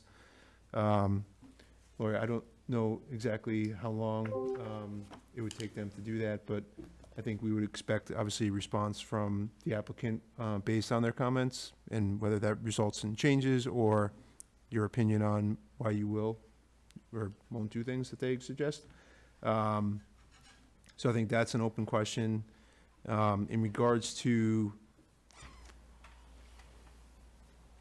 let's see, the crosswalk. So I think that, I think the board probably feels that the crosswalk is needed, given sort of where this is located downtown. The traffic study, just my opinion, the traffic study does provide sort of an overview of the traffic, but of course, we all live in town and we all drive through downtown. We have kids that go to Pelican or Lincoln, and we've dealt with, which is sort of the genesis of my questions in regards to that intersection. So yeah, I mean, I think that, I hope that there is a good solution that we can come to. I do think, I'll express it again, just my own personal opinion, that, the goal in terms of safety and efficiency is to get people through that intersection and onto your site as quickly as possible, right? And I think the way you accomplish that is by having two entrances. And if you have two exits, that's fine, but that's your prerogative. I think that the downtown is vitally important to Northborough's goals as a town in regards to business development, and we really appreciate sort of the business interest and development there. But, I think it's just still some work to be done. So That's kind of really all I have to say there. So I guess the long story short is we're waiting on Tetra Tech to provide us comments. Any other changes, if you guys can get them to Lori so that she can provide them to the third-party engineer as quickly as possible, would be appreciated. I think our next meeting is June 26th, Third, I believe. 23rd. 23rd? Okay. So, So- Mr. Chairman, I think, I know we heard tonight that there was some information, at least on the set that Ms. Connors received. So we'll make sure that the changes that we mentioned tonight are all reflected on the full plan set and make sure you all have that. Depending on Tetra Tech's further comments, certainly that may result in further changes that we may need to make to the plan set. Well, hopefully, based on the review that has occurred to date, I'm hopeful there won't be many, but if there are any that we can make and get to you, we will certainly do that. I guess my question, should we wait to get Tetra Tech's comments so that we're not piecemealing things? I would wait. Oh, yeah. Yeah, Yeah, okay. yeah. Okay. I don't know. We can read, because some of the items that already came up. Sure. But I think it would make more sense to wait till we get Tetra Tech's comments and then address everything. So to the point about, the plans, we'll make sure the board has a complete set. We're all working off the same set of plans. So hopefully, if the board is in a position to vote at the June 23rd meeting, depending on how quickly the final set of comments can come in, hopefully we can get everything to you in a timely fashion at that point. Yeah. I guess, Mike, I've heard a lot of comments tonight, and that's why I wanted traffic consultant to stick around. I guess looking for some guidance from the board, if the board is looking for us to, I know the question about, and I know the chair raised it at the original meeting, whether we could accommodate a right turn into the site from West Main Street. Right. And I think, Ken, correct me if I'm wrong, I think you had indicated that was something that you could take a look at. I know you, Yeah, we can take a look at, we can accommodate a right turn. The question is, can the site accommodate the right turn in with a wider driveway? It's only 14 feet right now. It'd have to go to 24 feet plus. and then, I don't know if the board, again, the comment about the data collection time periods, if the board was looking for us to do additional data, I don't know if it's gonna change things much, if at all, but I don't wanna leave that issue open without getting some resolution of it tonight. Yeah, I guess just so I would say just my opinion on the traffic study, right? You could sit there for a year and you can get as much data as you want. I think, again, when I read this traffic study report here, right? Going into this process or going into this sort of application, right? The Pierce Street, Church Street intersection, having driven to Milliken or 290, right, is an issue, right?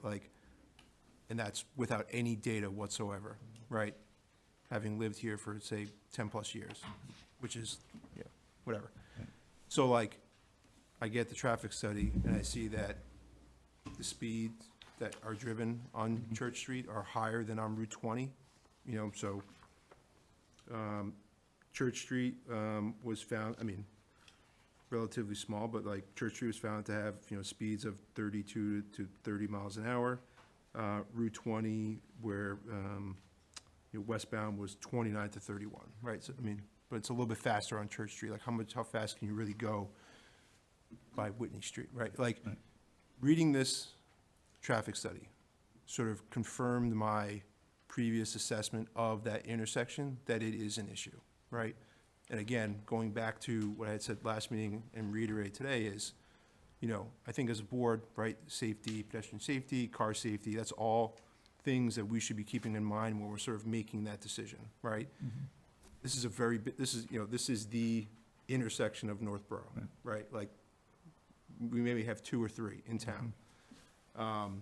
And so, you know, there's a right turn only onto Blake Street, right, to go to Fatouche, right? So like, that's sort of the thought process that was going through my head. Right. Now, will more data prove your point that, hey, you know, it's only gonna be, you know, we think that a right turn out of there is the best option? I mean, I think the other point too is, you know, the sort of trying to skirt some rules and get around things, right? I mean, not that it's legal to do so, but if someone's coming south on Church Street, they can just kind of cut right through your property, right? Obviously, like, We can't control behavior. right, you can't control Right, behavior, right. totally agree, right? And so whether it's like, you know, an in and out on Route 20, but, yeah, I just think like, from a high level, we want to get people sort of onto your property that want to, you know, that live there, the residents, that want to patron your restaurants and, you know, use whatever other businesses are going to operate there. And I think, my opinion, that the best way to accomplish that is to have 2 places to enter the site. So again, as Ken mentioned, he can take a look at that. My only comment, if I may, Mr. Chairman, on the, you know, I've read a lot of traffic reports throughout my career, and I'm not a traffic expert, and I think I said that at the April meeting. But I think what traffic reports generally come down to is what is being proposed to be built and what are the traffic conditions in that area. And when you look at those 2 things, does the project warrant any, what I would call generally, traffic improvements? And by traffic improvements, that might be, you know, lights at an unsignalized intersection. It might be turning lanes. And Ken can correct me if I make any outrageous statement, but I think generally that's what it comes down to. Are there any factors that would suggest traffic improvements? And that's why I typically go to the recommendation section of a traffic report and see what the expert has recommended. And I think what you saw is, I think we all agree that the West Main Street Drive, as far as exiting, should certainly be a right turn only. And we should not have left turns coming into that site. So I think the open question is, would the site accommodate a right turn in at that section? And again, Ken can take a look at that. Beyond that, I don't, as you said, we could collect 365 days of data, and I don't think that would add anything to the analysis one way or the other. There's a reason they collect data, the amount of data that they collect. It's the methodology that goes into it. But again, we'll take a look at that. I didn't want to leave here tonight and not know if you wanted us to have Ken and his crew go back out there and start doing more traffic counts. I guess it's probably not a great answer, but what I would say is I would probably, unless anyone on the board disagrees, you know, sort of leave that with Tetra Tech, who is a third-party engineer. Yeah, okay. Right? And to your point, you know, like, you know, traffic studies, especially for post-build numbers, right? Those are standard text, like, you can't really change those numbers, right? It's in a textbook, it's on a grid somewhere, you're doing this, it's gonna give you that, right? But I think, again, going back to sort of anecdotal and data that is in the report, this is a intersection, I think, that is, you know, trafficked, for lack of a better word, by a lot of people, right? And so I think we're just trying as a board to find out the best solution there. Sure. So, Okay. Okay, I good. hope that, And I think, so, yeah, sorry, Jack. Yeah. It's, I guess we haven't really looked at, I mean, I like the project, Yeah, but it's at an intersection very close to a major intersection where there's 5 lanes on one side of it, 3 lanes on the other side of it, and you're gonna cross 2 lanes to get into it no matter what.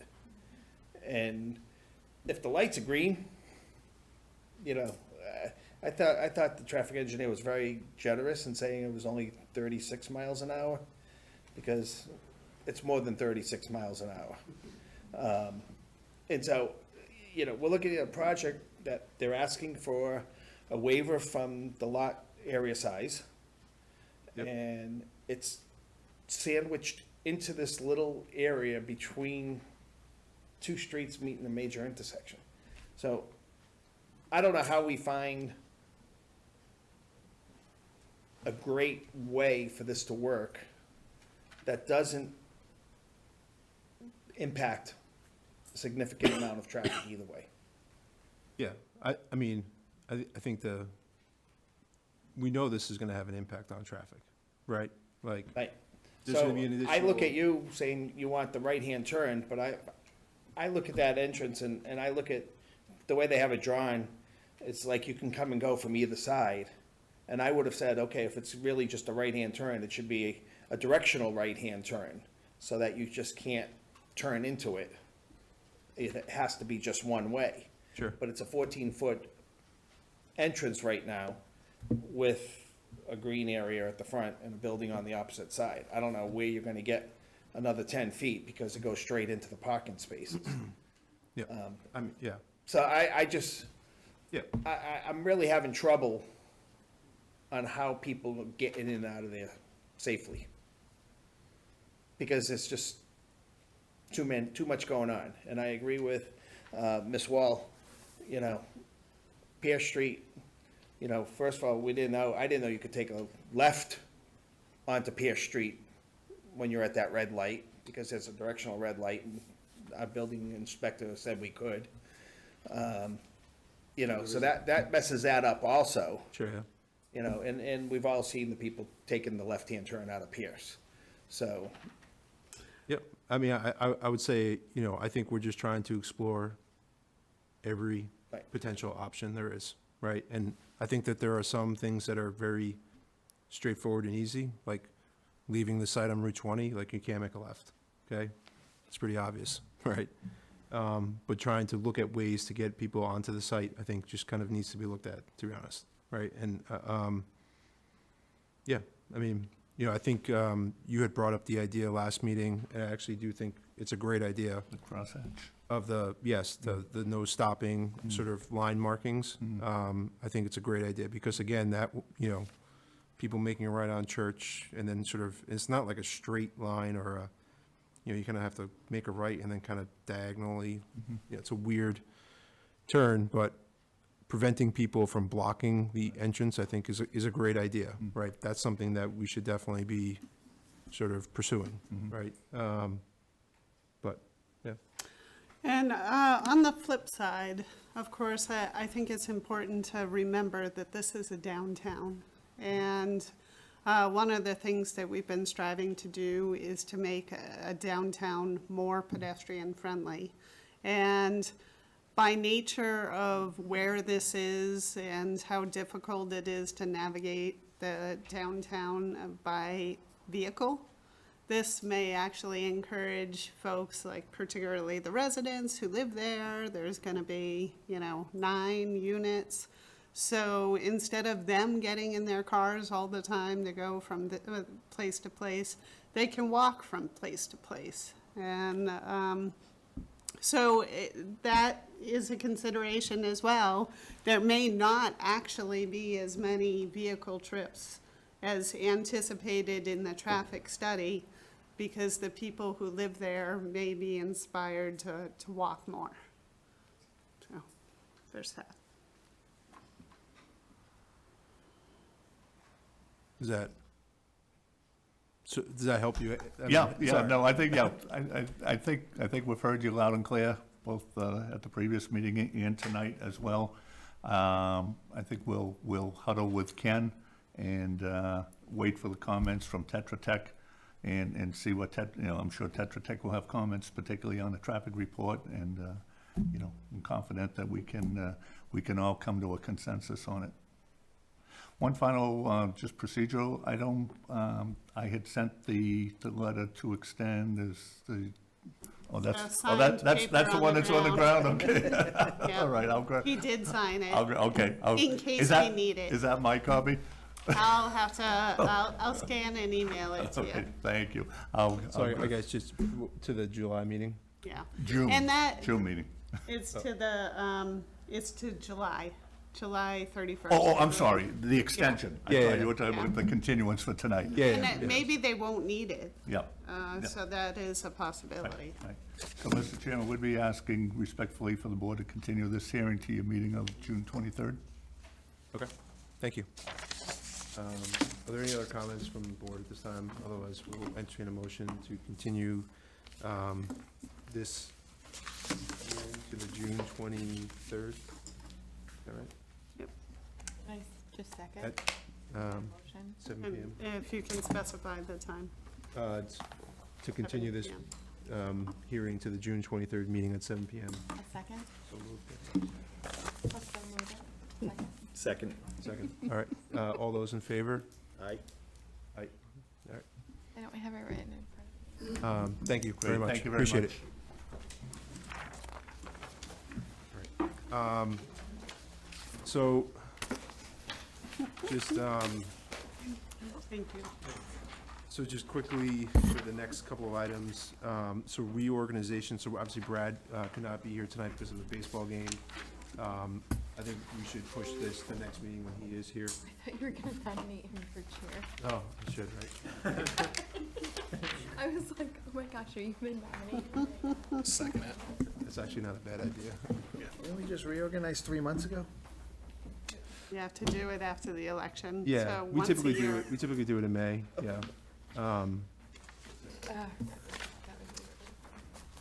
So we'll skip that one for when Brad gets back. So the next one is consideration of meeting minutes from the April 28th, 2026 meeting. I think,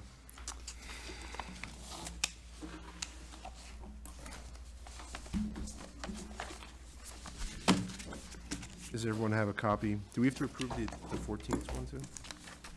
I'm sorry? The 14th, or did we ever approve that?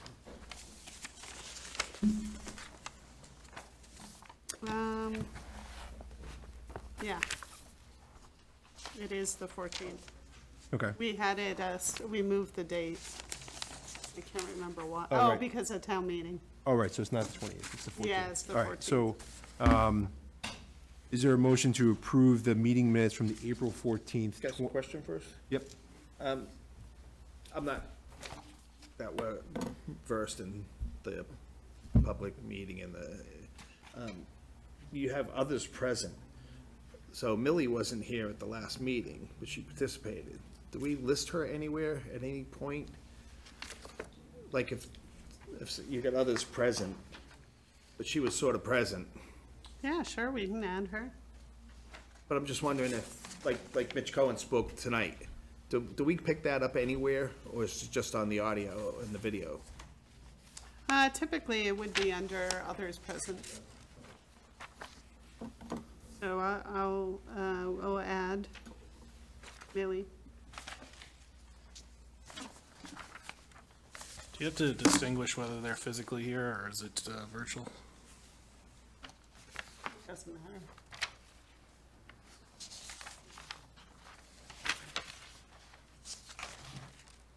We don't always know who is in the audience if Right. they don't speak. If they don't So speak. there have been times where people have been there, but we didn't identify them because we Yeah. didn't know who Oh, I they were. understand. no, so, yeah, I think that's a good catch. I think Millie needs to be added to this. Just because she's Yeah. the applicant, I was Yeah. more concerned with. Yep. Good point. Okay, so is there a motion to approve the meeting minutes from April 14th, 2026 with said As comments amended. from, as amended by Jack? So move. I'll second. All right, all those in favor? Aye. All right, so next up on the agenda, so our next meeting is June 23rd at 7 PM. Is there just this one case to be heard? Yes, that's it. Okay. And then are there any other items to come before the board? I have an item. Okay. On June 28th, we kick off our summer concert series with Disco Lemonade. So I'd like to see you all at Ellsworth Park, We're gonna be here. June 28th. Oh, June 28th. Sunday, we won't be here. We won't be here. We'll be at Ellsworth Park. And also, this Saturday, another committee that I'm on, the Revolutionary Committee, Revolution 250, we're having the Colonial Fair, also at Ellsworth, 10 to 3 p.m., cannons and beer. So I hope to see you there. Cannons. Cool. Cannons, Artillery. yes. And beer? That's a good combo. That's a good combo. What can go wrong? That's our motto. Nothing. We didn't approve that, did we? All right. No, the select board did, select board. Oh, good. If there's nothing else additional to come before the board, I'll entertain a motion to adjourn the hearing. I'll make a motion to adjourn the hearing. Second it. All right, motion to adjourn. All those in favor? Aye. All right. Thank you all. Thank you.